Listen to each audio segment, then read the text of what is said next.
Mr. Watson. I made a blunder. The fact is that I could not believe it was possible that the most remarkable force in England could long remain concealed, especially in so sparsely inhabited a place as the north of Dartmoor. Yesterday, I expected to hear that the Silver Grace had been found, and that its abductor must be the murderer of George Baker. However, I found that beyond the arrest of young Fitzroy Simpson, nothing had been done, and I felt that it was time for me to take action. Perhaps from us they already went. At least I have got a brief of the essential facts of the case.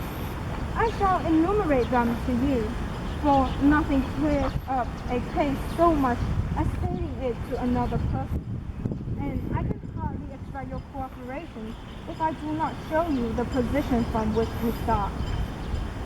The trainer, John Straker, who was a married man, lived in a small villa about 200 yards from the stable. Oh, and he has no children, keeps one maid servant, and is comfortably off. He's a retired jockey and has served the corner for 5 years as jockey and for 7 as trainer. He has always shown himself to be a zealous and honest servant. Under him were 3 lads.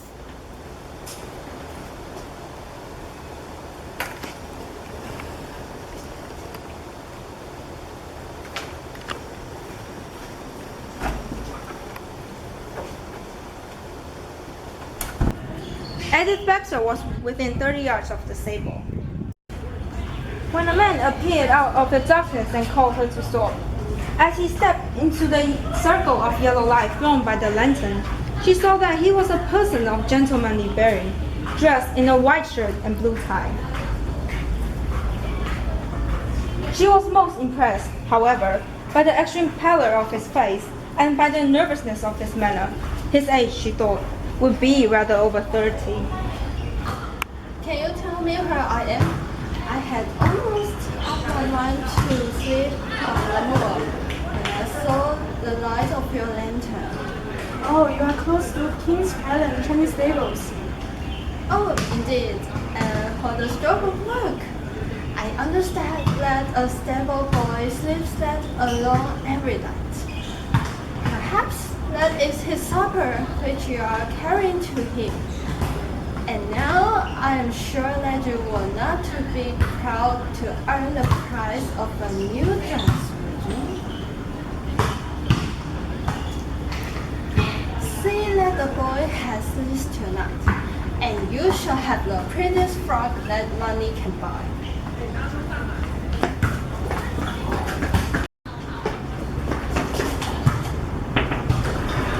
There is the cruise right here now. If you meet him, please do not say any word to him. What?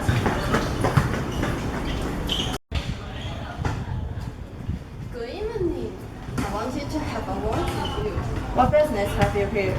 It's business that may put something into your pocket. Let me have the straight tip for Wex's Cup and you won't be a loser. Is it a fact that Elevate Bayard could give the order 100 yards in 5 furlongs, and that the stable have put their money on him? So you are one of those themselves. I'll show you how we serve them in the King's Pilot. No, hey, boy, hey! Hunter waited until his fellow grooms had returned, when he sent a message to the trainer and told him what had occurred. Straker was excited at the hearing of the account, although he does not seem to have quite realized its true significance. Mrs. Straker awoke at 7 in the morning to find that her husband has not yet returned. She dressed herself hastily, called a maid, and set off for the stable. The door was open. Inside, huddled together upon a chair, Hunter was sunk in a state of absolute stupor. The favorite stall was empty, and there were no signs of his trainer. Hunter was obviously under the influence of some powerful drug, and as no sense could be got out of him, he was left to sleep it off. The 2 lads and the 2 women ran out in search of the absentees. About a quarter of a mile from the stable, John Straker's overcoat was flapping from a furze bush. Immediately beyond there was a bowl-shaped depression in the moor, and at the bottom of this was found the dead body of the unfortunate trainer.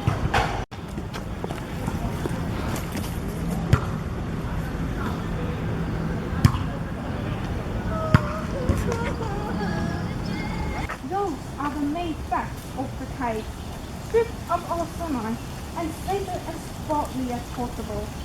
I shall now recapitulate what the police have done in the matter. The suspect said there was little difficulty in finding, for he inhabited one of those villas which I have mentioned. His name, it appears, was Fitzroy Simpson. On being arrested, he volunteered that statement he had come down to Dartmoor in the hope of getting some information about the King's Highland horses, also about Desborough, the second favorite, which was in charge of Cyrus Brown at the Mapleton stable. He did not attempt to deny that he had acted as described upon the evening before, but declared that he had no sinister designs and had simply wished to obtain first-hand information. Is it not possible that the inside wooden upholsterer may have been caused by his own life in a furtive struggle with fellow and his brain injury? It is more than possible. It is probable. In that case, one of the main points in favor of the accused disappears. And yet, even now I fail to understand what the theory of the police can be. I am afraid that whatever theory we cite has a very great objection to it. The police imagine, I take it, that this Fitzroy Simpson, having drunk to the lad and having in some way obtained a duplicate key, opened the stable door and took out the horse. I shall very quickly test the matter when I am once upon the spot. And until then, I cannot really see how we can get much further than our present position.